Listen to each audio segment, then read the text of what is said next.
Conversas onde cada detalhe conta, até a vírgula. Com João Velez e convidados no podcast Casas Comigo. Pessoal, bem-vindos a mais um episódio do Casas, comigo. A convidada de hoje é muito especial, alguém com quem, ou melhor, com quem eu já tenho uma relação há muito tempo e que os nossos caminhos já se cruzaram no investimento imobiliário, logo no início. Na verdade, os projetos arrancam mais ou menos ao mesmo tempo. A Rita está à frente de uma empresa que faz interior design, faz remodelações, homestaging, 3Ds, virtuais, tudo mais. Trabalha residencial, comercial. É alguém que eu acho que vai aqui acrescentar valor ao podcast, dando uma perspectiva mais de como trazer valor ao imóvel e pensar como é que os espaços podem ser diferentes, podem ser diferenciados e esta participação vai ser brutal numa perspectiva de quem está a investir em imobiliário e precisa aqui de ter mais consciência de como maximizar o seu investimento. Quero-vos pedir desde já, se gostarem da conversa, para seguirem o podcast, obviamente, partilharem, comentarem. Se ficarem até ao final, eu tenho aqui uma surpresazinha para vocês. Bem-vinda, Rita. Obrigada pelo convite. Não tens que agradecer, eu é que te chateei para te vir cá hoje. Sim, a Rita ainda não fez muitos podcasts, eu também não, nós estamos aqui a começar, mas eu acho mesmo e acredito que a nossa conversa vai ser uma conversa importante para a audiência que está a assistir e vai ser muito aqui num tom de informal entre amigos que somos. E começo já por te perguntar quem é a Rita até chegar à criação da Rima Design. O que é que ela fez? E qual é que foi o percurso? Sim. Ok. Antes de mais, é engraçado tu dizeres isso relativamente aos nossos percursos, porque ainda há pouco tempo nós, na verdade, fizemos um vídeo para a Rima, explicar um bocadinho a nossa história e não sei o quê, e há lá, se forem à nossa página, lá um amigo que eu falo, que me convidou para fazer decoração e não sei o quê. Esse amigo é o Velez, na verdade, portanto é curioso, e agora estamos aqui mais uma vez a experimentar o primeiro podcast que eu faço. Mas sim, antes eu na verdade estudei marketing, estudei gestão de marketing e foi assim que nos conhecemos na faculdade. Depois decidi, pouco depois do curso decidi emigrar. Não era uma coisa que eu queria a longo prazo, mas queria ter essa experiência de trabalhar fora e sair da minha zona de conforto. Boa. E fui para o Canadá, trabalhei em marketing numa startup de tecnologia. Na verdade esse background foi importante para mim também, para aquilo que eu faço hoje na Rima. Trouxe muitas coisas daí, muitas aprendizagens. Boa. E depois, entretanto, voltei para Portugal, continuei a trabalhar, estava a trabalhar remotamente e até gostava do meu trabalho, mas havia coisas que faltavam. E entretanto mudei-me para a minha primeira casa e fiz a decoração e depois tu foste lá à casa e eu disse, está brutal. Gostaste bem. E pronto, e depois fomos fazer a outra casa de decoração lá daquela primeira casa que tu compraste na Costa. E depois, pouco tempo depois disso, foi a casa da tua mãe, que foi assim o projeto que... O projeto grande, que dá o chute e que eu pensei, tipo, não, eu vou fazer um negócio disto. Pronto, e foi um bocado assim. Ainda antes de irmos para aí, eu gostava de fazer aqui uma pergunta. Tu vais para o Canadá, voltas para Portugal e estás em Portugal a receber o salário do Canadá, certo? Sim. O que é curioso, porque a Rita tinha aqui um bocadinho o melhor dos dois mundos que estava a receber com a realidade lá de fora, neste caso numa economia brutal. Acho que as pessoas têm noção que os níveis de rendimento são diferentes. Tu voltas para Portugal, nós começamos, e é muito giro que a nossa história cruza-se no primeiro investimento que eu faço na Costa, em que vocês fazem toda a decoração. Esse primeiro investimento tinha o objetivo de ser um Airbnb, como tu te recordas. Depois eu não resisti. Como sempre. E acabei por vender. Mas eu queria te perguntar aqui, pronto, depois vocês fazem o projeto, um segundo projeto, nós já vamos falar um bocadinho mais à frente, mas eu queria te perguntar aqui uma coisa que eu acho mesmo relevante, que é, o que é que te leva, quando tu tens um nível de salário tão bom e condições tão boas, a querer arriscar numa paixão que era a tua paixão? Porque quando eu fui à casa da Rita e vi como é que ela pensou o espaço da casa, na altura a casa era brutal. Eu arrependi-me de não ter comprado lá um apartamento no teu prédio. aquilo é top. Yeah. Mas basicamente toda a atenção ao detalhe, a forma como tu pensaste o espaço, a forma como tu meteste o verde, como tu trouxeste a modernidade. Eu entrei em tua casa e eu senti-me em minha casa, ou seja, numa casa que eu gostava de viver, e isso para mim foi mesmo uau, tipo, eu quero trabalhar com uma pessoa que faz isto. Sim. Ok, então primeira pergunta relativamente a esta mudança, é assim, nunca foi nada que eu não planeasse. Às vezes há aquele clichê que me irritava solenemente, porque eu sempre quis ter o meu negócio, sempre foi uma coisa Era uma ambição. Era uma ambição minha, mas de facto antes de o fazeres, pensares como é que vais lá chegar, eu acho que é uma coisa difícil de planear, e na verdade a oportunidade aconteceu, foi este acaso, foste lá à casa, isto está muito a giro, pronto, então, e depois acabou por se desenrolar. Obviamente que a minha mãe já tinha background na área, e obviamente que isso foi uma grande ajuda, portanto, isto é sempre preciso oportunidade, trabalho e um bocadinho de sorte, né? E foi isso que eu tive. Obviamente que foi uma decisão muito difícil, foi uma decisão... Eu sou muito racional, mas acho que há sempre um peso emocional muito grande neste tipo de decisões.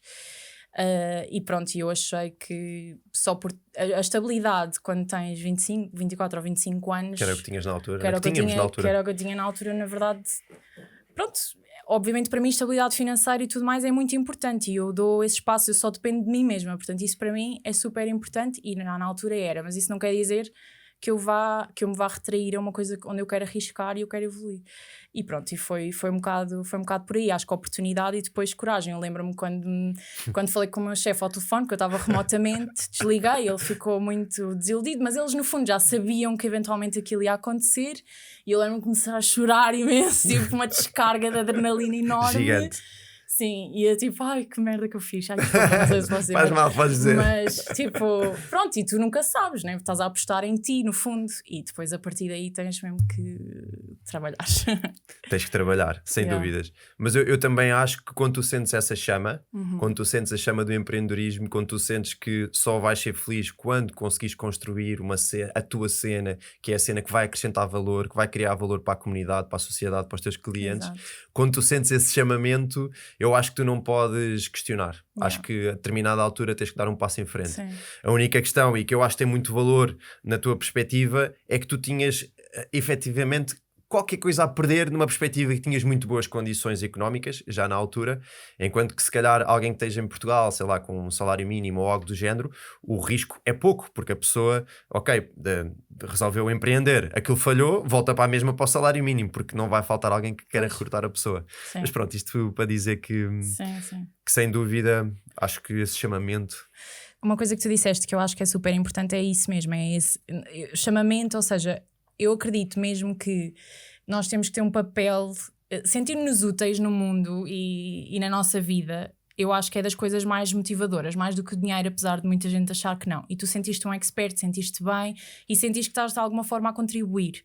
E se calhar depois de 4 anos na mesma empresa, eu senti um bocado de falta dessa esfera, e acho que isso também me ajudou a dar esse passo, porque ia ter um projeto meu e estava mais nas minhas mãos essa contribuição e como é que eu poderia fazer isso. Eu senti exatamente o mesmo, ou seja, de certa forma, quando tu estás durante algum tempo a fazer a mesma atividade para uma certa empresa, o teu drive para acordar de manhã começa-se um bocadinho a esvair. Sim. E quando tu tens o teu próprio projeto, acredita, tu vais acordar. Exatamente. Tu nem dormes. Exatamente. Não era isso que eu estava a dizer há bocado, só depende de ti. E isso é, por um lado, é a melhor motivação que podes ter, por outro, pode ser assustador, não é? Porque obviamente que há essa pressão, e a nível pessoal e emocional tens que saber gerir isso muito bem, porque também importa ser feliz, também importa estarmos a fazer aquilo que gostamos e não estar a viver sobre esta pressão de isto pode correr mal, e não, depois acabas por confiar. E há uma coisa que uma vez alguém me disse que foi super importante para mim, que foi: o sucesso que tu já tiveste, já ninguém te tira. Mesmo que amanhã corra mal, o teu percurso, o que fizeste até agora, isso já é ganho, já ganhaste alguma coisa disso. Não necessariamente dinheiro, mas skills, conhecimento, experiência, ferramentas que te vão ajudar a superar os próximos desafios, porque é impossível tu preveres tudo. Portanto, claro. E preveres o que vai acontecer amanhã não sabes. Sem dúvida. E às vezes mesmo a história, o tu falhares, o tu não acertares e se calhar teres um momento mais complicado, a aprendizagem é tão grande que quase que não têm preço. Ou seja, Sim. mesmo falhando, tu às vezes estás a ir na direção certa. Exatamente. O que é um bocado estranho, mas não, é verdade. É verdade. E falhar é super importante, e admitir erros. Aliás, eu não tenho problema nenhum com isso, nunca tive, e não acho que isso afete nem me tire nenhum mérito. Às vezes, muito pelo contrário, não tenho problemas nenhuns, e não acho que tenha corrido tudo bem, não corre tudo bem. E não acho que esse seja, no fundo, essa expectativa sobre nós próprios nunca deve existir, porque é completamente irrealista e vais acabar sempre frustrado, por um lado. Sem dúvida. Então vamos lá. Começamos, damos aqui os primeiros passos, fazes uma primeira decoração de interiores comigo, depois no segundo projeto fazemos mesmo de A a Z. Aqui também é importante dizer, a primeira obra que eu faço contigo e com a tua mãe. A mãe da Rita é alguém que já tinha muita experiência em obra, que já está no mercado há bastante tempo, tinha tido uma empresa há quantos anos? 30 mais ou menos. 30 anos nesta área, e o que acontece é, eu quando faço um primeiro investimento que precisa mesmo de uma obra total, eu prefiro ir acompanhado do que estar aqui a tentar ir eu atrás dos empreiteiros e tudo mais, e vou usar aqui alguma experiência que já existia do vosso lado para garantir que as coisas correm bem. Ou seja, nós às vezes temos que nos rodear das pessoas certas para garantir que as coisas acontecem. E na altura foi um desafio, foi a primeira obra, tivemos que passar por ali por algumas coisas, mas depois o resultado final foi brutal. E a pergunta que eu te quero fazer é, tu quando começas o negócio, escolhes então a tua mãe como tua partner. Ela trazia mais o jogo da obra, certo? E tu trazias mais um jogo do marketing, da visão, do design, do pensar o espaço. Quero-te perguntar como é que isto aconteceu, e também quero que tu digas às pessoas lá em casa que estão a pensar, lá em casa, no carro, em qualquer sítio, que estão a pensar que isto vai ser difundido em todo lado, que estão a pensar começar um negócio com uma pessoa próxima, seja mãe, seja namorado, namorada, irmã, que dicas é que tu tens, portanto, este processo, como é que começou? É assim, eu acho que para já, seja próxima ou não, a relação entre founders, eu acho, em qualquer indústria é sempre uma relação muito desafiante. Pronto, e esse é a primeira coisa. Depois eu acho que é uma coisa que tem que ser encarada com muita humildade, e pensarmos, ok, este é o objetivo comum, e sabemos que temos de fazer trade-offs, porque a verdade é que eu não tinha feito isto sem ela, nem ela tinha feito isto sem mim. E eu acho que entre co-founders muitas vezes isso acontece, ou mesmo que não seja co-founders, tens sempre áreas de conhecimento diferentes que tu precisas de trazer, principalmente na gênese de uma nova empresa, em que tu tens que fazer tudo e tens que saber tudo para conseguires ter um MVP para aquilo arrancar. Portanto, o que é um MVP? Para as pessoas que estão a assistir e não sabem? É, portanto, o mínimo produto possível para tu ires para o mercado. E portanto, isto foi super importante para mim, e eu sabia que aquilo ia-me trazer muitos desafios, mas que sem aquilo não havia opção. E com a minha mãe, na verdade, eu acredito que o sentimento dela tenha sido exatamente o mesmo. Portanto, nós a partir daí, toda a nossa relação é muito de concessões, de compreensão, de encararmos as coisas e os inputs com humildade. E na verdade eu acho que até deve ser mais desafiante para ela, como mãe, porque ou seja, os pais têm aquela, especialmente na geração, se calhar em gerações mais antigas, de nós é que ensinamos tudo aos nossos filhos, nós é que sabemos tudo, e depois tens uma questão de autoridade, exatamente, não é? E a minha mãe é muito essa pessoa. Então depois, portanto, jogar com isso, acho que também é preciso um jogo de cintura muito grande, e isso é importante, mas eu acho que em qualquer relação, como eu estava a dizer. Portanto, as minhas dicas é um bocado isso, é respirar e percebermos a perspectiva, percebermos como comunicar. Tipo, comunicação é absolutamente tudo. Essencial. Nós temos o nosso ponto, temos que perceber, ok, esta é a minha forma de comunicar, mas qual é a forma da outra pessoa ouvir e ler aquilo que eu estou a comunicar? Então, e adaptarmos o nosso estilo de comunicação também, e isto é válido não só neste contexto, mas em vários, especialmente com clientes, por exemplo. Então, tentarmos adaptar o nosso estilo de comunicação ao máximo para perceber, para que do outro lado a nossa mensagem seja bem recebida, bem compreendida. Eu acho que isto é, sei lá, acho que é uma dica, e a dica é comunicação, e depois obviamente isto é uma grande paixão para, ok, ter sempre aquele end goal em mente, que é, não, isto, se eu não fizer isto, se eu não conseguir ultrapassar este roadblock, eu não vou conseguir avançar com a empresa, não vou conseguir avançar com este projeto ou com aquela situação de alguma forma. Portanto, tens sempre que estar disposto a fazer isso. Boa. Eu acho que há aqui uns pontos que eu tiro, nomeadamente a complementariedade entre founders. que é tipo juntar dois skill sets diferentes, muitas vezes é importante. Sim. E depois o segundo é sem dúvida, como em qualquer relação, porque eu diria que isto é uma questão até de relação e não tanto de ser a founder ou o que é que seja. Exato. A importância da comunicação, do alinhamento, da visão, dos valores, as pessoas estarem literalmente na mesma página e a caminharem na mesma direção, ou seja, terem uma visão comum em que ambas estão dispostas a fazer determinados tipos de cedências. Exatamente. Com um objetivo maior em vista. É isso não mesmo. É um pouco isso. Mesmo. Sim, sem dúvida. Boa. Olha, então vamos lá falar. Primeiro projeto. Como é que nós fizemos? Qual é que foi a ideia? Eu tinha um imóvel que o objetivo era fazer Airbnb e a primeira cena que eu pensei foi, eu vou ter aqui estrangeiros. E pensei, se eu vou ter aqui estrangeiros, eu tenho duas opções, que é fazer por mim, ir ao Pinterest, inspirar-me e tal. E depois tenho a segunda, que é confiar em alguém que eu acho que tem uma visão um bocadinho diferente, muito mais competente que a minha, porque eu acredito que isto vai gerar aqui valor. Recordas como é que foi este processo? Como é que tu pensaste quando começaste?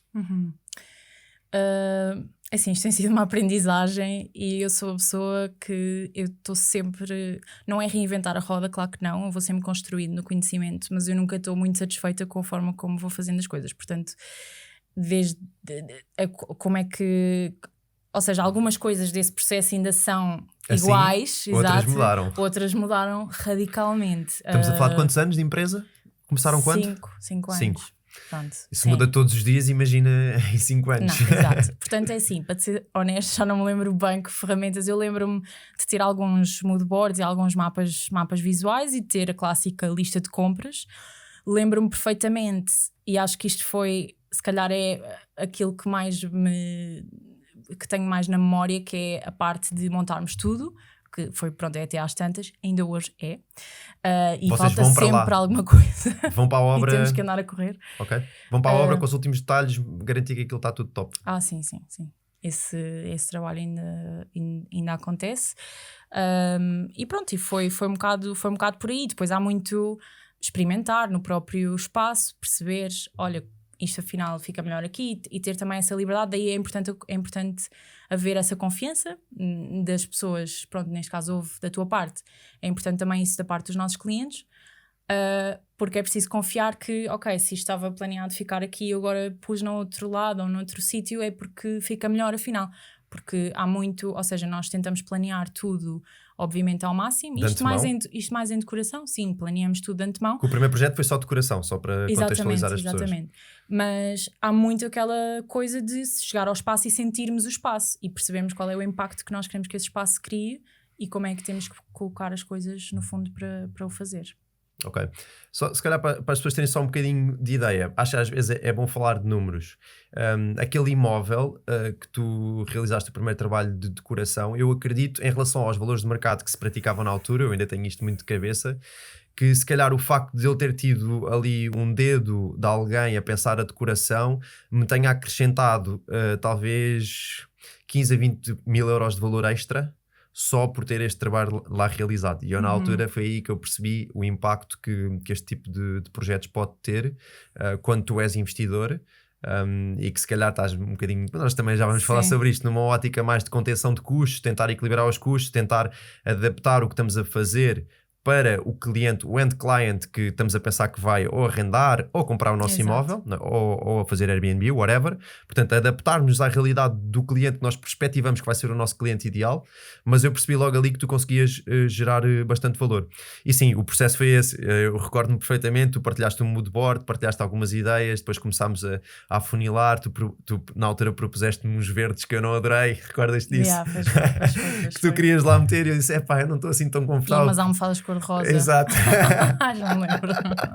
E umas almofadas cor-de-rosa, e eu na altura pensei, eu sou um bocadinho mais low, mais dos brancos, dos castanhos, mas a verdade é que depois cedi ali em algumas coisas e confiei e o resultado foi brutal. O segundo projeto que nós trabalhamos é um projeto de remodelação total. E aqui, pronto, o trabalho de decoração na altura foi feito mais ou menos da mesma maneira, não fui eu a escolher, porque na altura aquele imóvel foi uma operação que eu estava a fazer para a minha mãe, mas a parte da obra foi toda pensada a priori já no final do dia a pensar no utilizador. O que é que nesse projeto fizemos diferente e que valor é que tu achas que nesse projeto em específico a própria obra e o planeamento de antemão acrescentou? É assim, obviamente que para já esse planeamento hoje em dia é feito de uma forma muito mais detalhada. É importante mencionar também que mesmo a nível de ferramentas de desenho e tudo mais, eu estava fora do meu background, portanto eu Estavas literalmente fui à internet e estava à noite no YouTube a ver vídeos e a fazer as coisas. Top. Tipo, eu não sabia, e a minha mãe portanto não tinha esse background, já não mexia no AutoCAD tipo há 20 anos, e eu, portanto, foi um bocado por aí. Eu lembro-me de fazer aquilo em várias ferramentas e estar a experimentar. Pronto, mas a ideia estava lá, eu só depois precisava de transportar isso para conseguir comunicar-vos bem o que é que era a ideia. Exatamente. Pá, e uma das coisas que as pessoas mais procuram, que eu acho que esse projeto, na verdade, esse projeto tem uma qualidade muito importante para nós e para mim, por várias razões, que é a intemporalidade. Esse projeto foi feito há 5 anos e até hoje às vezes as pessoas mencionam essa casa porque gostaram. Portanto, isso é uma coisa super importante para mim. E eu acho que para toda a gente que faz remodelações é pensar na longevidade das coisas, não só por questões sustentáveis, mas porque por questões sustentáveis não só de um ambiente, objetivo, não é? mas de depois conseguires... Exatamente. É tipo, é quase um masterpiece, é quase tu fazes uma coisa que, apesar do design, entre aspas, viver de modas, mas tu fazes uma coisa tão boa que passado 5 anos continua a estar na moda. Estás a ver? Sim, exatamente. E eu acho que mesmo... E depois podemos falar disto um pouco mais à frente, mas mesmo as remodelações que nós apanhamos muitas vezes são remodelações que é um facelift, que é um dinheiro mal empregue, que muitas vezes, não vou dizer arruína porque é uma palavra forte, mas que prejudica o património arquitetónico e cultural em muitas casas, por exemplo em Lisboa, que fazem coisas que não devem fazer, que nem sequer são legais, que põem em causa a estrutura, a estabilidade. Eu apanho imensas coisas assim, e eu acho que isto é assim, de parte do dever de cada um de nós pensar, ok, sim, eu quero vender esta casa e quero torná-la mais apelativa, mas eu vou e tenho um determinado budget para o fazer, mas eu vou fazê-lo de forma consciente, e isso acho que é uma coisa super importante, e nós tentamos fazer isso e também passar isso aos nossos clientes. E em relação às coisas mais importantes, eu acho, ali naquela casa, para já eu acho que se não houvesse aquele trabalho, nunca tinhas feito aquela ideia de transformarmos, porque abrimos o Open Space de uma maneira específica, tivemos a oportunidade de abandonar ali aquela marquise, que é uma coisa que também acontece muito, e eu acho que a amplitude com que tu entras, não é? Tu entras na casa e tens uma amplitude enorme, isto é o que as pessoas procuram, porque a arquitetura antigamente, as casas eram projetadas com muitas divisões, muitas muito portas, pequenas, corredores. Exatamente. Hoje em dia o estilo de vida mudou. A cozinha já não é nos cafundos, a cozinha é um espaço social onde as pessoas gostam de estar. Tem os não amigos. É só para os empregados estarem lá ao fundo com as portas das traseiras. É todo um espaço social que é super importante, e as pessoas muitas vezes procuram isso quando nos consultam. E as casas antigas não oferecem, portanto tem trabalhos de reabilitação, isso é o que há mais, e nós conseguimos dar isso àquela casa, que eu acho que foi o ponto que adicionou mais valor, e para além do aproveitamento da área, que tinhas um hall de entrada gigante e que estava completamente desperdiçado, portanto também acabámos por canalizar essas áreas que não são utilizadas para dar amplitude ao espaço, ao menos para deixarem de ser apenas circulações fechadas e sem janelas. Sem dúvida. Eu acho que essa casa foi realmente brutal, e é como tu dizes, foi um projeto, ele até foi capa de revista. Pois foi. Fomos parar à capa de uma revista de design. Foram vocês, o trabalho foi vosso. O meu trabalho foi escolher a pessoa certa. Que é importante. Que é importante. Exatamente. Nós escolhemos a pessoa certa. Mas sem dúvida que foi isso, ou seja, era uma casa, salvo erro, anos 70, 80, corredores, portinhas e portadas, marquise, foi tudo aberto, os espaços foram pensados, e realmente a minha mãe habitou nessa casa durante algum tempo, ela adorou habitar nessa casa.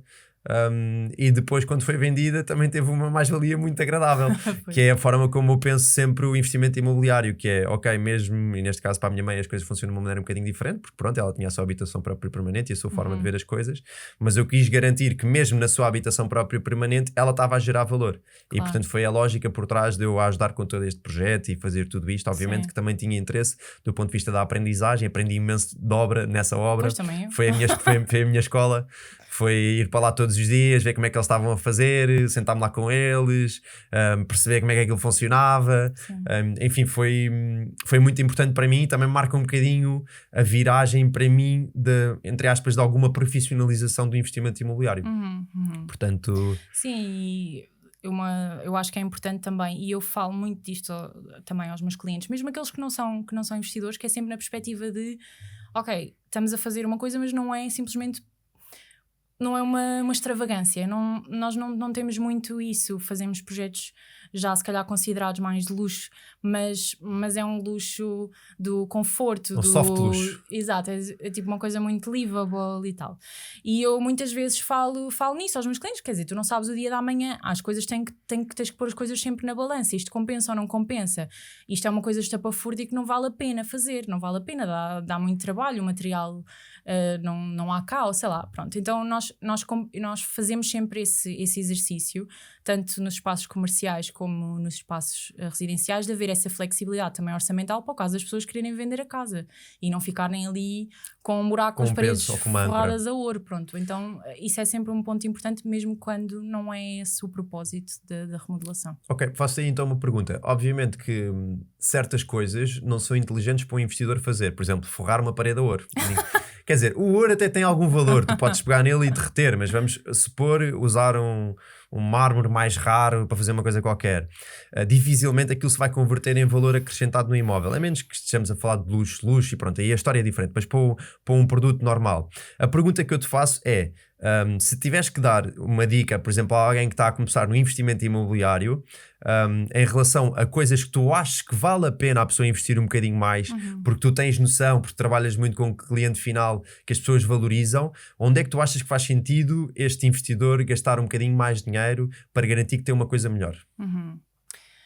Olha, para já eu acho que há um ponto que é super importante e lá está, normalmente aqui estamos a falar de reabilitação e é super importante, que é toda a parte de especialidades da casa. Portanto, normalmente falamos em canalização e eletricidade. Isso é super importante e é uma coisa que as pessoas não veem, portanto não é uma coisa se calhar emocional quando vamos fazer uma venda de uma casa, não é? Mas é uma coisa que pesa muito na balança. Para além de que, pronto, estamos a contribuir para a longevidade do imóvel, independentemente de o vendermos ou não. Depois, uma coisa que nos pedem muito é a arrumação. Portanto, a arrumação é absolutamente... Quem é que decide? São as mulheres ou os homens? Depende, não é assim tão certo.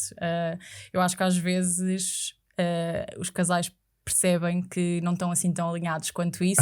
Os nossos projetos exploram muitas coisas exploram muitas coisas que às vezes as pessoas não tiveram a oportunidade de conversar e alinhar. Normalmente há uma pessoa cuja decisão tem mais peso. Eu não acho que seja nem muito... É equilibrado? Eu acho que sim, e ainda bem. É um bom sintoma. Por exemplo, eu sei que isto não faz muito sentido, mas eu não pensei em arrumação. Já a minha mãe entra numa casa, a primeira coisa que ela pensa é onde é que eu vou arrumar o meu aspirador e as minhas coisas todas, como tu sabes. Sim, é verdade. Portanto, a arrumação achas que é importante? Achas que as pessoas valorizam? Super, seja, sei lá, dispensas, seja mesmo arrumação nos armários da cozinha, casa já tenha uma cozinha. Ou uma ilha com arrumação. Ilhas também. E depois roupeiros. As pessoas infelizmente têm cada vez mais roupa e têm cada vez mais esta necessidade de arrumar muita coisa. Portanto, sim, encastrados, claro, pronto, acaba por fazer mais sentido. E depois uma coisa que não tem tanto a ver com necessariamente a reabilitação a uma casa vazia, mas que é importante, se estamos a vender uma casa vazia, de conseguirmos projetar algumas ideias para que a pessoa se consiga imaginar, não é? Se não temos a oportunidade de fazer homestaging ou vender com o mobiliário, que é home offices. 100% das casas que nós temos que desenhar um espaço para home office, muitas vezes até 2, porque duas pessoas podem estar a trabalhar. Duas pessoas podem estar a trabalhar e, portanto, tem que haver sempre... Portanto, isto é...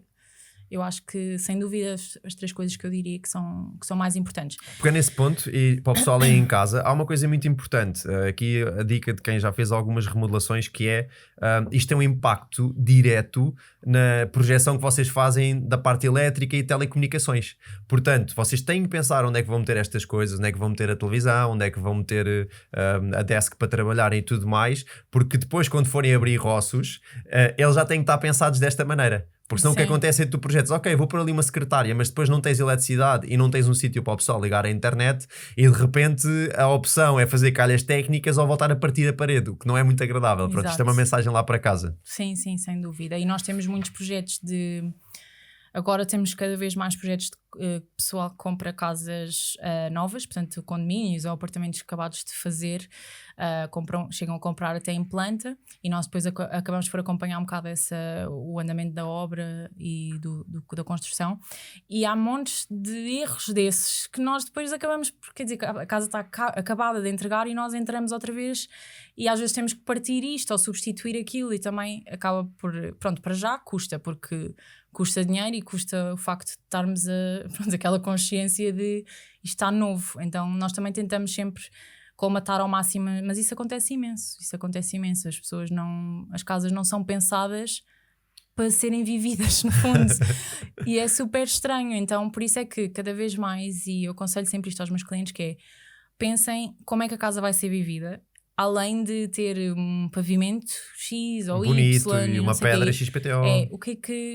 Qual é o propósito aqui, ou qual é, no caso de quem está a vender, qual é o meu target aqui, qual é a história que eu quero contar, não é? Na venda, no fundo, e percebermos como é que cada espaço pode ser utilizado. E quando nós pegamos num projeto, nós aconselhamos sempre, mesmo que a pessoa não compre tudo de uma vez, fazer sempre, já que vai fazer o projeto, vai investir este tempo, vamos fazer com tudo. Portanto, Long term, a pensar no longo prazo. E é tudo, é decoração, é remodelação, portanto nós pensamos logo tudo, porque influencia. Vais fazer uma remodelação e depois, quando vais decidir os móveis e onde é que vais pôr, vais perceber que te faltam coisas ou que há coisas que não ficaram tão bem. Então tens logo ali aquele investimento que, no fundo, se calhar foi mal feito, tanto a nível de monetário como de tempo. Sim, eu acho que é muito importante pensar antes de fazer.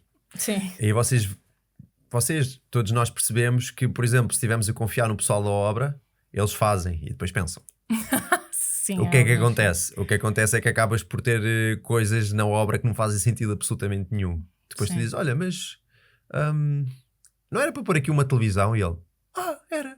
Então e onde é que está a tomada? Pois, olha, não sei, quando abri os roços e tal, não sei o quê. Pronto, e eles fazem as coisas, eles não pensam.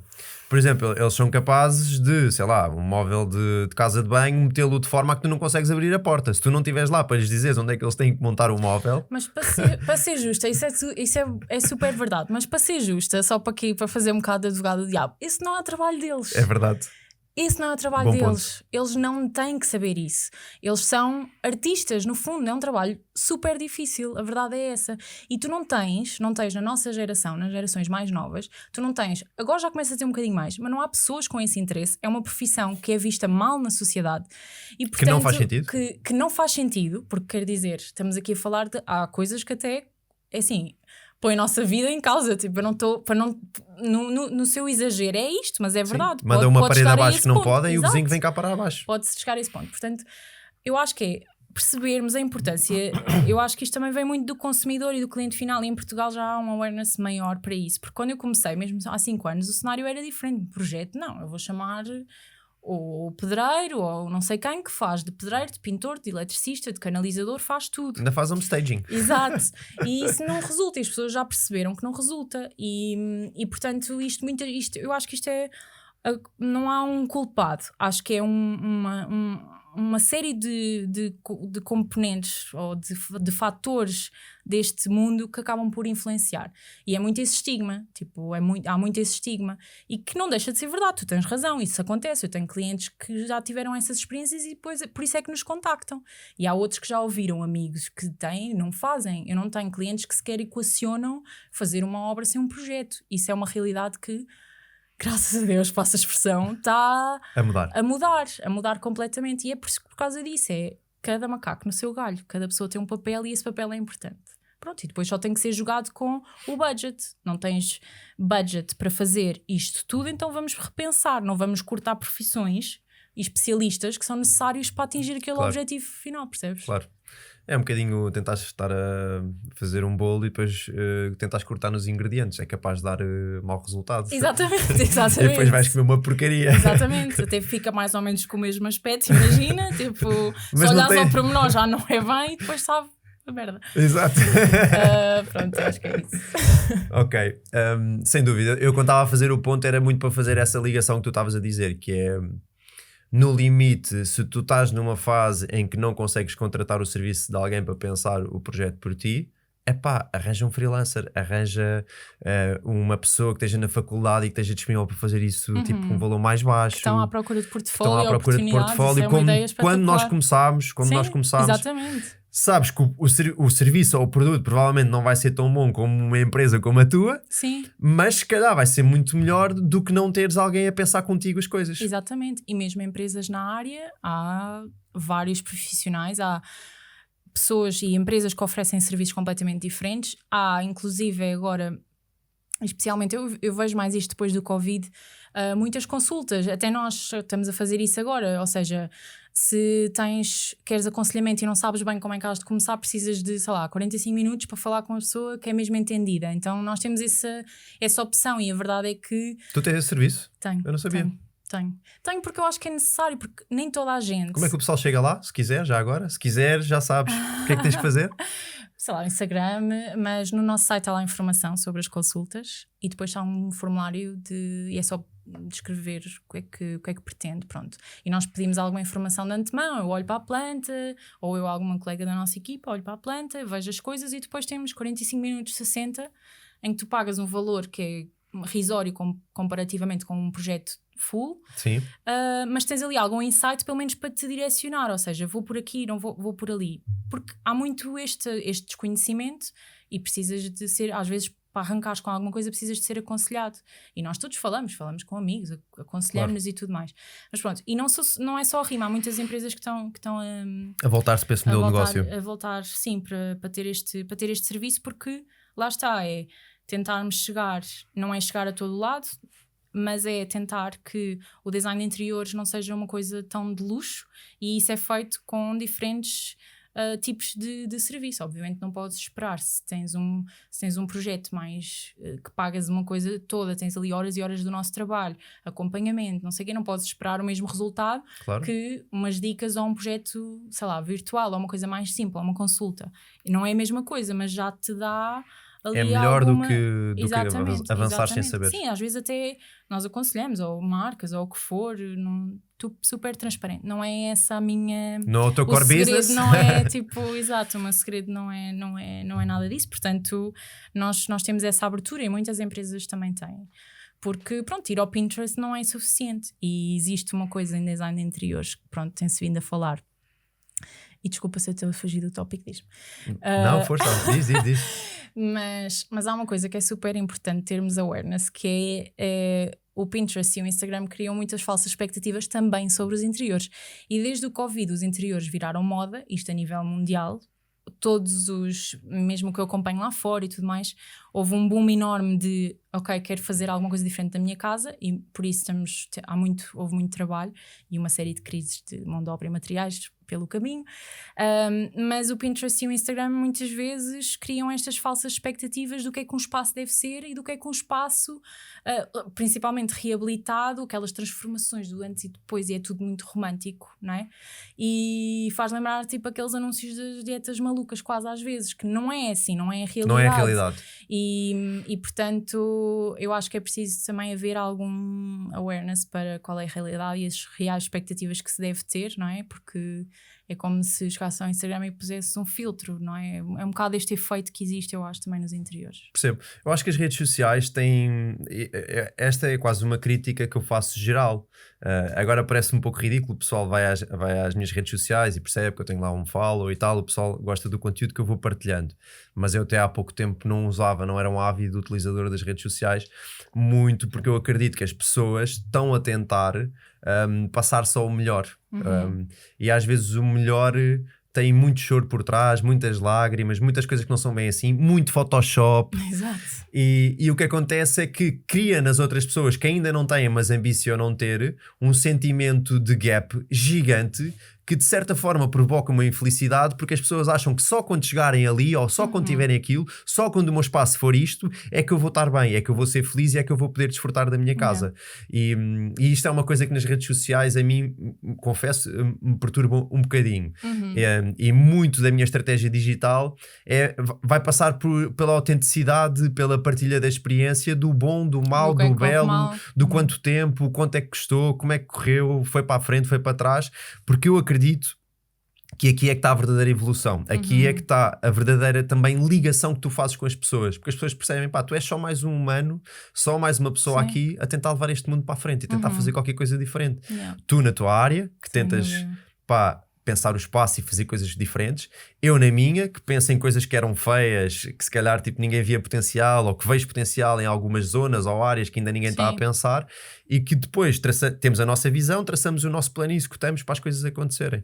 Portanto, sem dúvida que esse é um ponto muito válido, e mesmo sem querer, nós como consumidores de redes sociais ficamos com aquela sensação, pá, aquele gajo conseguiu fazer isto, ou aquele espaço ficou brutal, pá, não sei o quê, e cria-nos ali tipo um gapzinho que eu acho que tem que desaparecer. Sim, é assim, e isso é muito difícil e depois tu absorves isso dependendo das pessoas.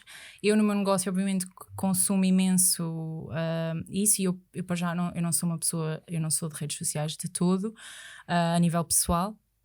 E portanto mas eu consumo muito e tenho noção disso, tenho noção de, eu estou a ver designers que são top do mundo, mas é isso que me faz, eu olho para isso no prisma de, não, eu vou correr atrás, ok, como é que ele fez isto? Eu vou passinho a passinho, olha, hoje vou resolver isto e vou fazer isto de forma diferente, amanhã depois vejo os outros problemas, porque senão acabas por ficar overwhelmed com tudo. E portanto resolves o que está à tua frente e depois vês. Em relação a esse ponto vou dizer duas coisas. Eu conheço algumas das tuas influências e é engraçado ver que assim, nós vemos o resultado final, um bocadinho a ponta do iceberg, como o pessoal gosta de referir, porque é verdade, essas pessoas têm equipas às vezes de 100 pessoas, 200 pessoas a trabalhar com eles. Fazem cenas megalómanas e nós estamos-nos a comparar em Portugal com uma estrutura que tu tens, que é relativamente pequena comparada com a estrutura que os americanos têm, e se calhar estás a fazer coisas com tanta ou quase tanta qualidade como eles têm, com muito menos recursos. É verdade. A minha visão é tipo, não. Mas é verdade, eu olho, eu sei algumas das tuas referências e eu acompanho o trabalho deles. Obviamente que não é levado à escala de Portugal, levado ao nível de Portugal, que em tudo é um mercado diferente, não é? Estamos a falar de 10 milhões de pessoas versus 300 milhões de pessoas. Sim, uma economia que funciona ultra mal, tem um Estado gigante e não sei o quê. Uma outra economia em que as pessoas, basicamente, se quiserem trabalhar, ficam ricas. As realidades são diferentes. Portanto, quando tu tens essa ambição e consegues fazer um trabalho, pá, que se calhar em certas coisas é equiparável com muito menos recursos, dou-te aqui os meus parabéns, porque eu acho mesmo que tenho que dar, porque o vosso trabalho é extraordinário. Obrigada. E eu quando digo isto, sabes que não é passar um paninho nas costas, é mesmo porque eu sou um completo apaixonado pela forma como vocês montaram o vosso negócio, por toda a vossa história e acima de tudo pelo produto que vocês apresentam aos vossos clientes. Obrigada. Mas sem dúvida, e este é um ponto muito importante do pessoal perceber, que é nós não nos podemos comparar com uma coisa que nem sequer sabemos o que é. Muitas vezes, por exemplo, nas redes sociais o pessoal aluga a casa, aluga o Ferrari, aluga 30 por uma linha para passar uma ideia que é o melhor investidor imobiliário do mundo e que já fez 30 mil coisas e vamos ver, e afinal aquilo é tudo mentira e o tipo está completamente falido. Isto é uma realidade. Pois, não é? Eu agora posso dizer, pá, malta, eu já comprei 300 imóveis em Portugal. Exato. Não estou a ser verdadeiro, não é? Eu efetivamente já comprei muitos imóveis, vou ao longo desta jornada partilhar o que é que eu já fiz, mas eu nunca vou iludir as pessoas a dizer-lhes que eu fiz uma coisa que não fiz, ou passar-lhes uma ideia errada, ou dizer-lhes, olha, isto foi muito fácil. O processo de sair do teu trabalho para ir para um negócio próprio foi facílimo. Não foi. Exato. Foi duro. Foi duríssimo. Sim, eu acho que é isso. Eu acho que é pegarmos nesses exemplos e absorvermos. Eu acho que tu também costumas falar bastante disso, de ler, de conhecer, de saber, eu vou muito atrás e eu acho que é isso, ou seja, eu olho para elas, porque são maioritariamente mulheres, na verdade, em decoração e design de interiores, e eu olho muito para elas como exemplos, como fontes de conhecimento. E de inspiração. Eu chego a ir pesquisar qual é a estrutura da empresa delas, claro. e tento saber quem é que trabalha lá, quais são as job descriptions, tipo, eu sou paranoica a esse ponto. Eu acho que tens que ser um bocadinho. E é aí que eu pego nisso, eu não pego em olhar para as coisas dela e ficar frustrada porque as minhas não são a esse ponto. Muito bom. Não são, mas vão ser, ou podem ser. E eu vou tentar olhar para aquilo e tipo, olha, que ideia fixe. E se fosse assim, lançado, e vais buscando inspiração. E dás o teu twist. Exatamente, vais buscando inspiração, não só a nível do design, mas a nível também do negócio. E eu acho que isso é um bocado. Até há pouco tempo tivemos uma colega nova a entrar e ela fez um comentário que é tipo: isto aqui é um ambiente um bocado de startup. E eu acho que isso foi super curioso, porque eu comecei a refletir em algumas coisas e eu acho que foi interessante porque isto é uma área de certa forma mais tradicional e as coisas são feitas de uma determinada maneira e as pessoas vêm de determinados backgrounds. E eu não. Eu vim de um background completamente diferente, que acontece, que há pessoas que são atraídas pelo design de interiores e vão se formando. Mas realmente eu vim de um background muito mais ligado a marketing e à tecnologia e empresas de tech e startups e não sei o quê. Durante pouco tempo, é verdade, mas não foi tão pouco tempo, foi tipo metade da minha carreira. Portanto, não é assim tão antiga. Então foi algum e eu consegui trazer isso, absorver do design de interiores e fazer ali um mix que eu acho que acaba por ser interessante porque não é só o resultado final, mas é a experiência toda, não só que dás à tua equipa, mas como estruturas a tua empresa, como é que pensas, como é que evoluís, como é que pensas em modelo de negócio, em sites até, em qual é a tua em brand. Estás a pensar como uma businesswoman, basicamente. E, pronto, sim, exato, mas pronto, achei curioso a ver esse paralelismo, porque eu acho que é isso, é um bocado. E eu tento sempre procurar pessoas de backgrounds distintos, eu não me interessa nada por canudos, ou porque é arquiteto, ou porque é designer, não sei o que, é tipo, é as pessoas. Eu acho as que pessoas valem importante. pelo que fazem e pelo que acrescentam, e não por o sítio onde estudaram ou o sítio onde tiraram a licenciatura. Sem dúvida. Eu faço investimento imobiliário, não tinha qualquer tipo de formação na área, não é? Exato. Eu queria uma empresa de marketing digital quando saí da tabaqueira, como tu sabes, e não tinha formação na área de marketing. Portanto, eu acho que aqui é um bocadinho mais o valor que tu acrescentas pelo que tu aprendes, pelo teu estudo, por seres autodidata, por seres experimentalista, por te atirares para fora da zona de conforto. É isso, é tipo, vais no fundo, vais evoluindo, porque nós temos uma ideia do trabalho, essa ideia do trabalho está a mudar um bocado. Olha, por exemplo, como tu, não é? Não tens um trabalho tradicional. Tu construíste, quase que moldaste a tua vida àquilo que tu querias fazer. E eu acho que nós pensarmos em carreiras no sentido que era se calhar mais antigamente é um bocado... Não é vai real. Ficar curto. Vai ficar curto, porque... Para já não consegues, tu fazes a mesma coisa a vida toda e depois tu não consegues, tu mesmo que fazes a mesma coisa a vida toda tens que acompanhar o conhecimento à mesma rapidez, tu tens que estar, porque a mesma área pode mudar. Portanto, eu acho que as pessoas também vão acabar por saltitar mais e vamos ter carreiras mais diversificadas, como é o caso da minha. Eu acho que cada vez mais isso vai acontecer. E como a minha, não é? Acaba por ser um bocado isso, eu passo por coisas completamente diferentes. Um ponto que queria colocar, tu falaste efetivamente na parte de interior design, acaba por ser, não sei se over-index em mulheres, dirias? Tipo, tem mais mulheres do que homens em interior design? Tem. Ok, mas depois é curioso que no teu dia-a-dia tu acabas por estar no mundo mais index em homens, tipo remodelações, tudo mais, fábricas, fornecedores. Notaste aí algum clash? Foi uma cena que te surgiu naturalmente? Que dificuldades é que encontraste ou não? Como é que foi esse processo? Sim, encontramos. Não é uma coisa que eu... Às vezes já tivemos alguns momentos até emocionais em equipa, com algumas realizações de coisas que acontecem que nós pomos a mão na consciência e pensamos, espera lá, se isto fosse um homem, isto tinha acontecido. E há coisas que tu nem te apercebes. E é completamente surreal, às vezes, teres essa realização. E já tivemos algumas. Obviamente que é muito... Há esta dualidade, que é na parte da decoração, como é uma coisa de beleza e estética, que não é só. É uma coisa que pode ser altamente técnica e, enfim... não é uma coisa só de mulheres, mas há esse é mesmo um preconceito, no fundo. É esse estereótipo que as mulheres, tudo o que é bonito, portanto, é mulheres. E tudo o que é obra e mais técnica é homens. Portanto, em obra é muito difícil lidar. E temos essa dificuldade. Agora, também somos privilegiadas, e eu considero-me privilegiada, porque eu ouço histórias da minha mãe. Há não sei quantos anos atrás. 30 anos atrás, em que, pronto, coisas más mesmo. E isso não acontece hoje em dia. Claro que vês uma evolução, mas eu ainda tenho pessoas que me fazem o comentário: pronto, está muito bonito, e vocês fazem coisas muito bonitas, mas eu preciso que seja funcional também. Quer dizer, porque é que não haveria de ser funcional? Só porque é bonito? Porque somos mulheres? Se calhar é tipo overthinking, mas existe muito este estereótipo de as coisas bonitas são mais associadas a uma coisa feminina. Isto é natural. Então nós temos alguns desafios e é preciso ir quebrando e obviamente não ligando, que é, acho que até foi uma colega nessa conversa que disse que é na área, quando és homem, à partida as pessoas confiam nas tuas capacidades técnicas. Se tu fizeres porcaria, então deixam de confiar. Se és mulher, as pessoas não confiam nas tuas capacidades técnicas à partida, até tu conseguires provar que sim senhora, que és uma pessoa competente e profissional. Ok. Portanto, a tua visão acaba por ser um bocadinho que ainda existe aqui alguma barreira, mas que é uma coisa que tem evoluído e a tua mãe fala sobre isso, não é? Houve uma evolução brutal. Sim. E tu achas que isto, no final do dia, com o passar do tempo, acabará por normalizar, diria eu? Não sei. Eu acho que ainda estamos longe em tantos aspectos. Eu acho que em tantos aspectos. Só que reconheço também, sem reconhecer que, por exemplo, mesmo a nível do negócio, ela estava sozinha, não é?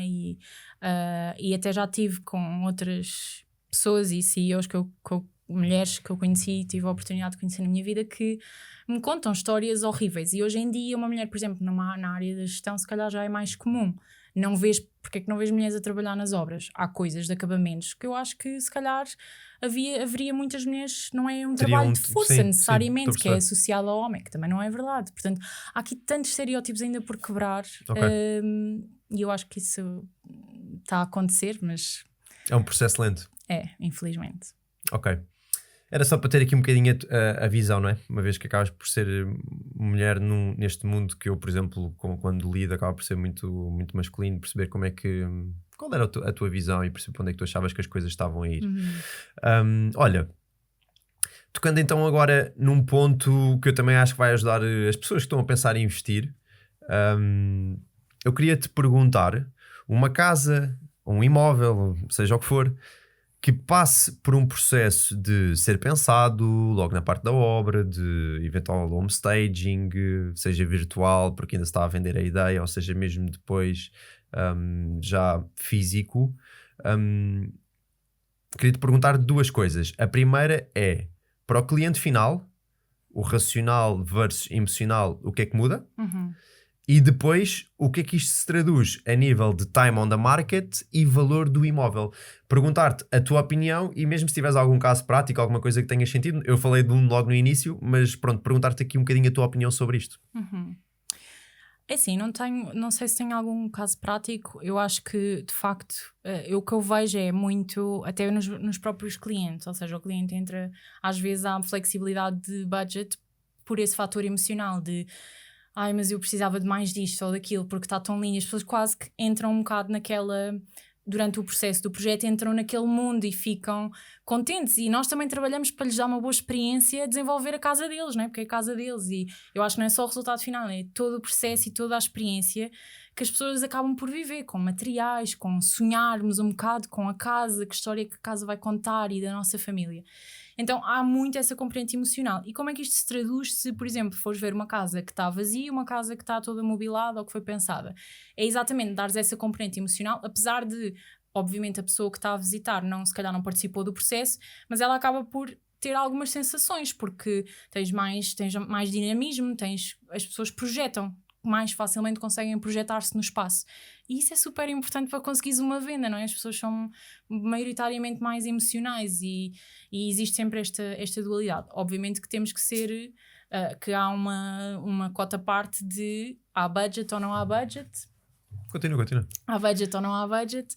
E portanto, isso, obviamente que temos que ser práticos também a esse nível, mas eu diria que são as duas coisas importantes. E quando eu digo emocional, não é aquela compra por impulso, não estou a falar disso, estou a falar de que nós precisamos disso para nos sentir felizes. A nossa casa acaba por ser, é a nossa base de segurança, não é? O nosso canto, seja grande, seja luxuosa, não seja, nós sentimos coisas ao estar em casa, não é? Sentimos-nos protegidos, há uma série de coisas que são muito emocionais, e então isso é importante quando estamos a projetar aquela história. Por isso é que eu estava a falar, é importante percebermos se estamos a vender um imóvel também. Eu acho que será importante perceber qual é a história que estamos aqui a contar e o que é que queremos, como é que queremos que isto seja utilizado, por que tipo de famílias conseguimos imaginar ou não, e assim as pessoas também se conseguem projetar mais no espaço. E eu acho que há uma coisa super importante e pode ser um bocado controverso, que é, como designer, obviamente eu sou biased, mas é assim, as casas são todas chapa 5 e uma cozinha branca é aquela coisa de eu vou pôr uma cozinha branca lisa, sem puxadores, com uma bancada não sei o quê, porque vai agradar a toda a gente. Não, só que não agrada a ninguém, não preenche as medidas a ninguém. Se calhar se estudares, olha, o meu target, eu não sei se isto faz sentido em termos de real estate ou não, percebes? Conta. Mas tipo, se pensares, ok, eu em vez de estar a mandar um chute para a população toda, vou pensar, olha, são famílias com um agregado tal, é o João e a Maria, pensamos nas pessoas, têm um trabalho assim, assado, o que é que eles gostam, exatamente. A persona, não é? Crias essa persona e depois faz as tuas design choices a partir disso. Eu acho que faz muito mais sentido. Nenhum negócio, se projetarmos isto para um negócio, nenhum negócio é para toda a gente, não é? Nenhuma, exatamente, não é. Nós temos que pensar em quem queremos atingir e depois construir. E eu acho que as remodelações é um bocado assim, porque não vais agradar a gregos e a troianos, ninguém o faz, nenhuma empresa faz, nenhuma casa faz, não é? Portanto, olha, esse ponto é bom. Agora vais sentir orgulho em mim. Eu já pintei uma cozinha verde olive, é assim que se diz? Sim, olha, ficou muito gira. Ficou muito gira, com os puxadores dourados. Sim. Já pintei uma com aquele azul tipo quase cinzento, sabes? Sim, muito giro. Que era uma casa mais perto do mar e eu quis puxar aquela cena. E vendeste mais rápido ou não? Essa ainda está em rendimento.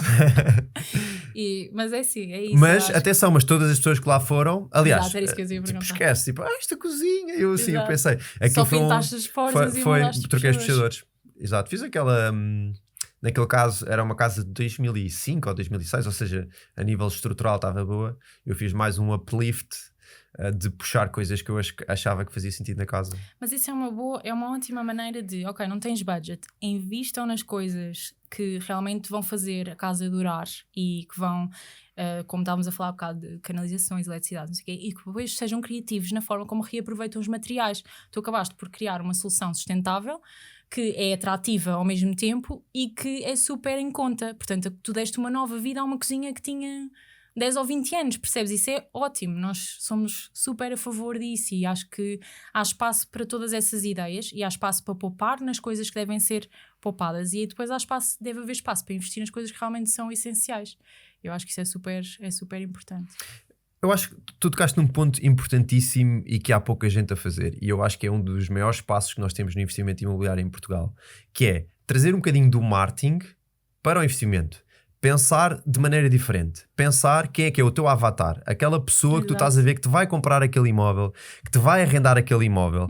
Pôres a fotografia dele numa parede, dás-lhe o nome, dizes o que é que ele gosta e depois quando tu vais pensar o que é que vais fazer no imóvel, tu estás a pensar no João e na Maria, que são casados, têm um filho, vieram para Lisboa estudar ou vieram para Lisboa trabalhar e então toda a casa está pensada para aquela pessoa. Exato. O que acontece é, tu não vais ressoar com 100% do mercado, é verdade, mas tu vais ressoar muito com aqueles 10% ou 20% ou naquela situação. Vais vender melhor e mais rápido, provavelmente, porque acertaste. Exato, é isso, eu acho que é super importante e até mesmo a nível de design às vezes conseguirmos pôr-nos na pele desse mesmo target e conseguimos arriscar e e fazer escolhas mais conscientes, não é a escolha neutra que vai agradar a toda a gente e que depois não move the needle, não mexe, tipo, não toca em ninguém, percebes? E eu acho que há um bocado isso, porque as pessoas cada vez mais estão apaixonadas por interiores e terem a casa e verem um bocadinho de si naquela casa e isso faz com que haja muito mais sucesso. Sim, a única coisa que eu sinto aqui também é que do ponto de vista do investidor imobiliário existe aqui uma pequena diferenciação, que é, por exemplo, eu acho que tu podes arriscar em algumas coisas, mas não podes também estar a cortar todo o mercado, ou seja, do ponto de vista do investidor, não do teu lado, estás a trabalhar com um cliente final e queres mesmo fazer uma coisa, e se ele gostar imenso de um verde mais mais vivo, tu vais fazer e vais arranjar a maneira daquilo ficar bonito. Do meu lado há certas coisas que eu sinto que tu podes arriscar, há outras que se calhar sinto que tu não podes arriscar tanto, porque podes cortar, por exemplo, demasiadas pessoas do teu Claro. estás a perceber, do teu potencial, mas sem dúvida que pequenos pormenores que eu acho que fazem a diferença e que ligam muito com a pessoa que tu estás a ver a viver naquele imóvel, fazem sentido. Claro, e é assim, eu dei o exemplo das cozinhas brancas, mas isto, pronto, é ilustrativo, não precisa de ser só coisas que tenham impacto aos olhos, pode ser coisas a nível funcional. Olha, é um casal que trabalha, duas pessoas trabalham de casa, então como é que eu posso aqui, tipo, projetar 2 cantos separados, porque eles fazem calls, portanto é pensar um bocadinho mais na parte humana versus uma blank sheet, que às vezes é ótimo, pronto, há pessoas que gostam aí de comprar para remodelar, para pôr ao seu jeito, mas já eu própria, por exemplo, quando estive à procura da minha casa, eu queria uma casa muito mais velha possível quase, porque eu gosto muito de casas antigas e queria ter a oportunidade de fazer uma remodelação eu mesma. Mas na verdade a minha primeira proposta, que foi falhada, porque apareceu alguém com dinheiro em mão, a minha primeira proposta foi para uma casa que estava toda, o dono ainda estava lá a viver, portanto ela estava toda mobilada e estava recentemente renovada, e eu, acho que sou uma pessoa picky, não é normal porque já vi muita coisa e tenho objetivos para a minha casa, eu queria muito comprar aquela casa, porque aquela casa eu consegui projetar-me lá, percebes? E tinha coisas horríveis de decoração que eu não gostava, mas o bolo todo, o sentimento que aquilo me transmitiu foi super bom, e eu ia fazer uma proposta que ainda bem que não comprei, agora olho para trás, ainda bem que comprei a mim, foi o melhor negócio, mas aquilo tinha sido uma cena emocional, tipo, eu fiz uma proposta para uma casa um bocadinho acima do budget que era o meu objetivo, porque tinha, pá, eu conseguia ver-me a viver ali, a janela, as plantas, não sei o quê, a luz, a cozinha, até a cozinha eu gostei e pronto. Portanto, eu acho que conta, eu já passei por isso na pele. Esse é um grande insight, que é, se nós conseguimos que o nosso produto, enquanto investidor, cause esse efeito de uma pessoa que lá vai, nós já não estamos a olhar para preço metro quadrado, estamos a falar para, como tu estavas a dizer, a pessoa tem um budget e já está disposta a ir acima do budget. Sim. Porque ela vê-se muito a viver lá, e tu, enquanto investidor imobiliário, se tiveres a capacidade de fazer isto, vais ter muito mais sucesso, sem dúvida nenhuma. Sim, exatamente. Sem dúvida nenhuma. Olha, mais coisas. Tu trabalhas residencial, que é o que temos falado essencialmente até agora, mas também trabalhas comercial, restaurantes, escritórios, esse tipo de coisas, não é? Sim. O que é que tu vês, que diferença é que tu vês em trabalhar estes 2 ângulos? Assim, é super diferente, mesmo a nível de princípios base é diferente. Eu acho que o principal, ou o inicial, o mais básico, é mesmo exatamente um bocado no seguimento da conversa anterior, é o mindset, não é? Porque uma coisa é um projeto numa casa onde a pessoa vai habitar, maioritariamente, ou é uma casa de férias, ou o que for, em que há uma componente muito emocional e muito pessoal, nem é tanto emocional, é uma coisa muito pessoal, versus um negócio. Portanto, um negócio tu já tens que falar para objetivos do negócio, não é tanta emoção. Há às vezes um bocadinho, dependendo. Eu, por exemplo, tenho. O meu escritório é muito mais bonito que a minha casa de respeito. Mas pronto. Mas normalmente é uma coisa muito mais racional. E depois tens que falar para os objetivos do negócio. Tens que perceber, ok, se é um escritório, qual é o objetivo deles? Querem trazer as pessoas, agora com o regime híbrido, há muita gente que quer atrair de novo as pessoas para os escritórios, porque as pessoas estão todas a trabalhar de casa e depois isso quebra um bocado a cultura da empresa e tal.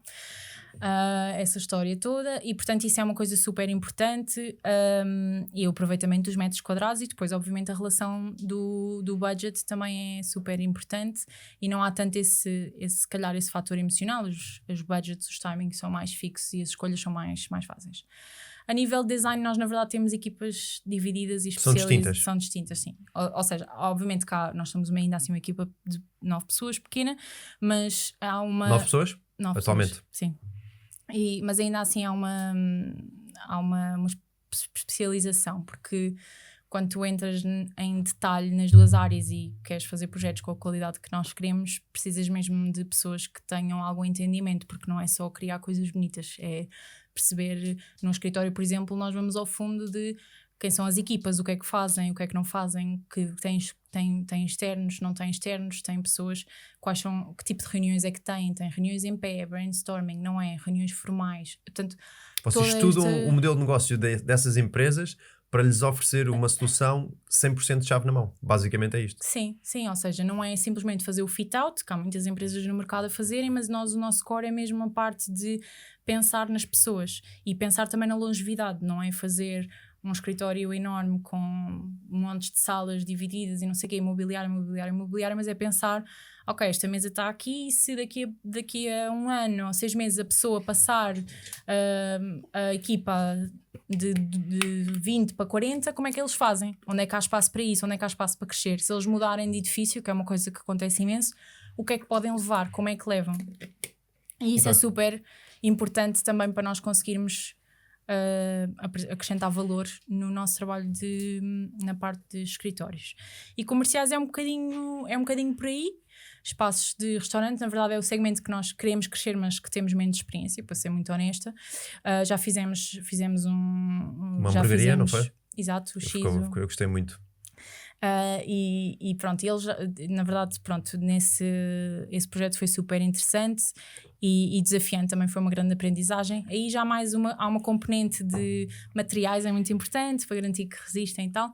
E depois há uma componente também muito importante da experiência das pessoas no espaço, o que é que aquele negócio quer dar às pessoas e como é que o espaço pode ajudar.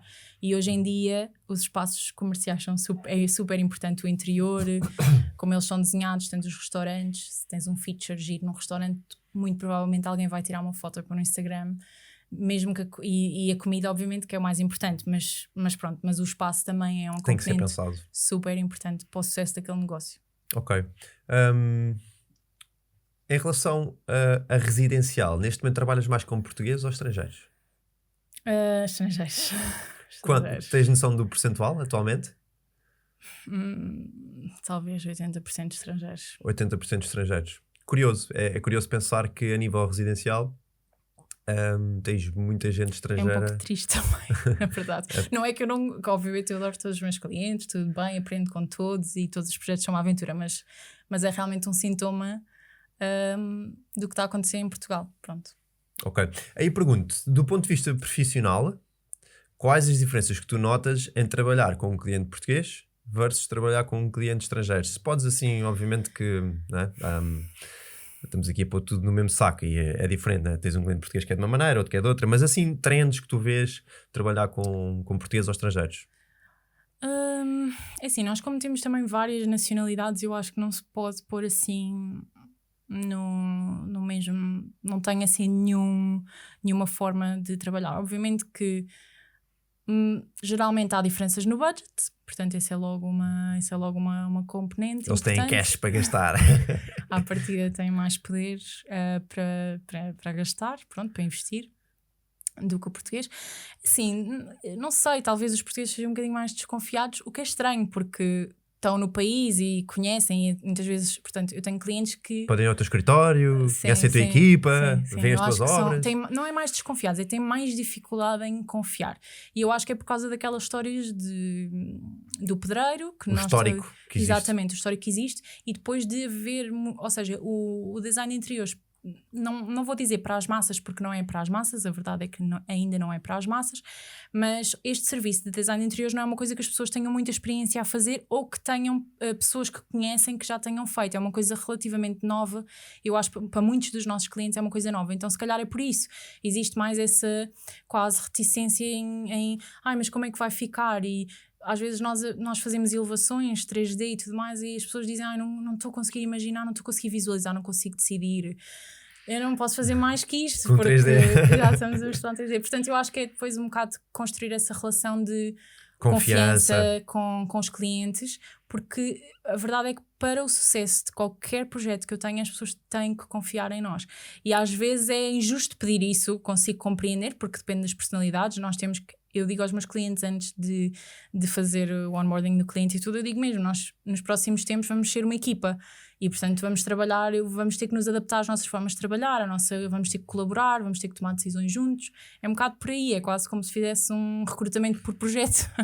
Porque é um pequeno casamento. Exato. Como o nome do podcast. Exato, portanto eu acho que isso é importante perceber esse contexto também das pessoas. Portanto, eu não diria que haja assim, para além dessas duas, são as coisas que eu mais noto.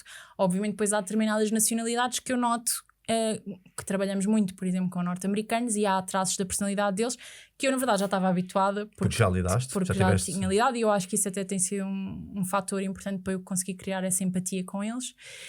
E há isso, eles são são exigentes, mas exigentes no sentido de não é de desconfiar ou não confiar, é exigentes tipo, este é o serviço, portanto é isto que eu exijo, tens que entregar isto. Tenho que entregar, portanto são mais exigentes no sentido de nos manterem accountable com aquilo que entregamos, que eu acho, ok. Tudo bem. Yeah. Um bocado de pressão às vezes, né? Não é fácil, mas é justo. É justo. É fair da parte deles a quererem isso. Boa. Olha, então vou-te fazer agora aqui perguntas mais relacionadas com o teu negócio. Portanto, mais um bocado a parte de empreendedorismo. E quero-te perguntar, tu tocaste há pouco num ponto que é, estás atualmente 9 pessoas na tua equipa. Eu quero-te perguntar qual a importância da equipa para cresceres, a forma como tu tens feito, os valores que estão por trás, as matrizes e tudo mais. Como é que tu estás a crescer através de pessoas? Como é que tem sido esse teu processo? É assim, eu acho que esse é o maior desafio de todos, na verdade. Para gerir pessoas, aliás, tanto a componente a componente humana do meu trabalho é muito difícil. É desafiante, eu não quero dizer muito difícil, mas desafiante.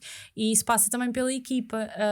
Eu tenho um bocado a filosofia e gosto de criar a filosofia que é, nós estamos cá para no longo prazo, portanto eu não tenho intenções de crescimentos megalómanos e rápidos, portanto todas as minhas decisões a nível do negócio são muito cuidadas, e eu sou uma pessoa ambiciosa, mas isso não quer dizer que eu queira tudo para já, para ontem, e me desanime com isso. Portanto o crescimento da minha equipa também foi um bocado por aí, e a própria cultura que nós vivemos eu acho que é um bocado por aí. Se tu perguntares a qualquer pessoa da minha equipa, eu acho que eles dizem-te com boa certeza que um dia a Rima vai ter montes de escritórios em todo o lado, e muita gente, toda a gente, essa ambição eu acho que é um bocado de todos, e isso existe, e isso é super importante, isso é o mais importante, é ter as pessoas a realmente acreditarem naquilo que estão a fazer. Pronto, e isso é o que eu tenho tentado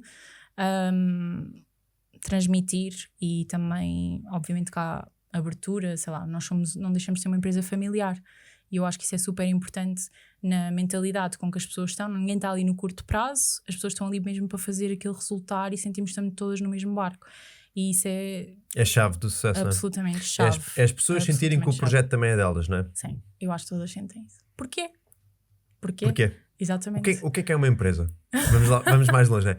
Uma empresa é um conjunto de pessoas que está a fazer uma determinada coisa. Sim.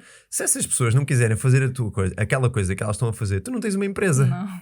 Então, na verdade, as pessoas são a empresa. Sim, sem dúvida. Se elas amanhã desaparecerem, imagina, a tua equipa agora desaparecia. Sim. O que é que tu fazias? Tinhas uma empresa?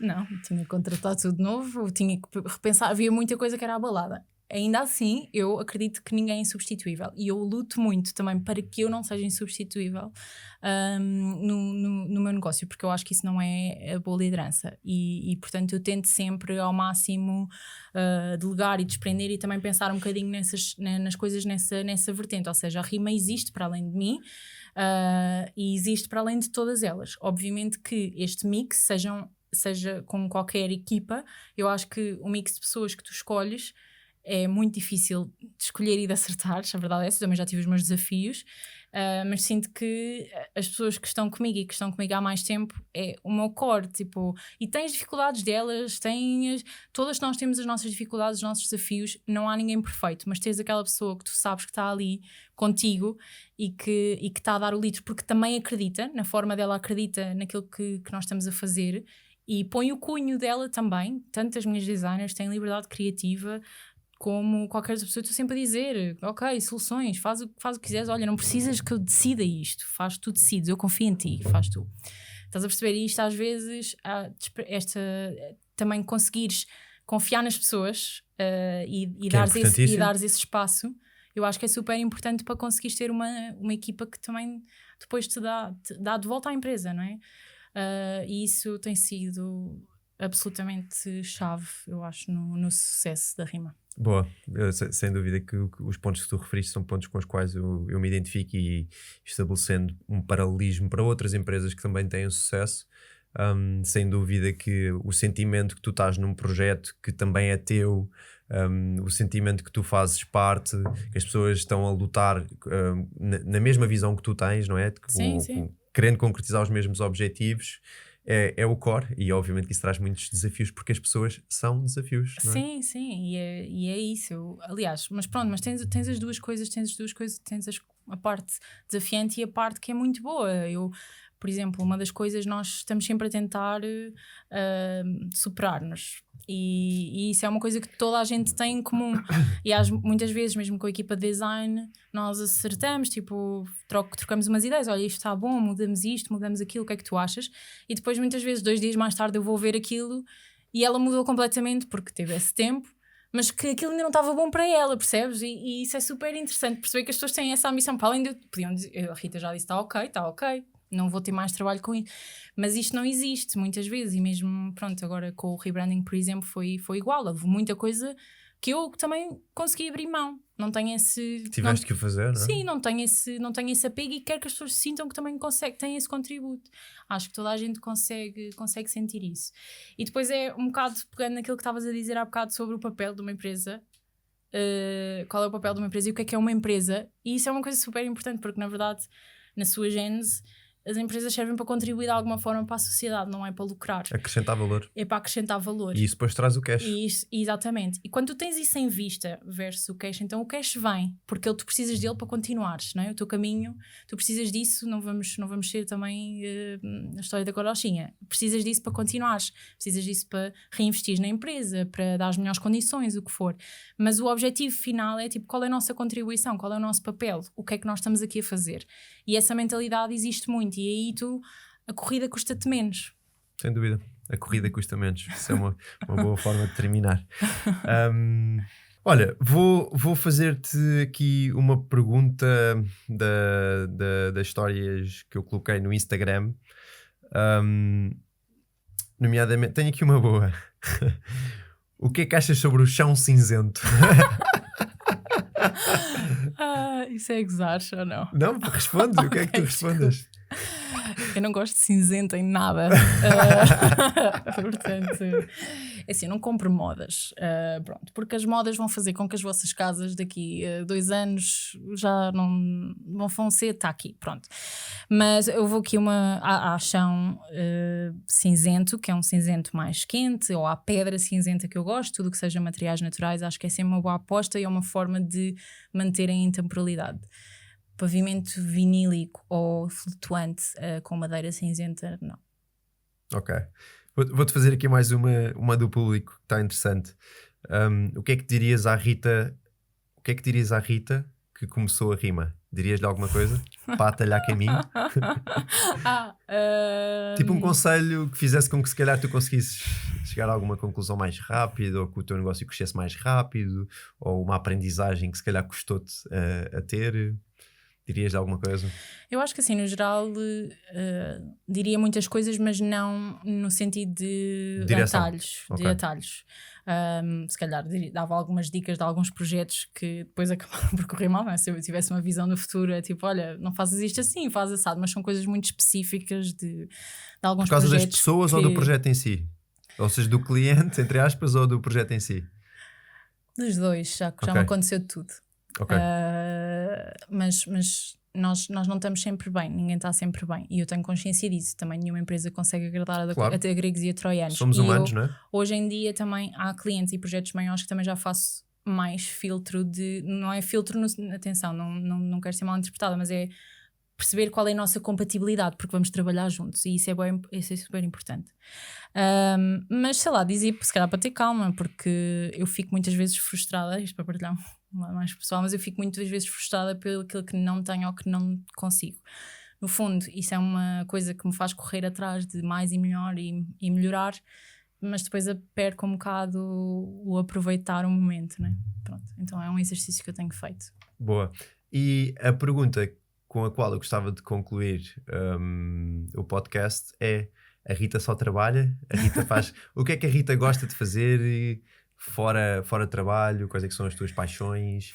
Um bocadinho para desmistificar a ideia que nós também só quando tu começas uma empresa ou tens um negócio próprio, que passas a viver para esse negócio, que não fazes absolutamente mais nada e que esse é o teu foco.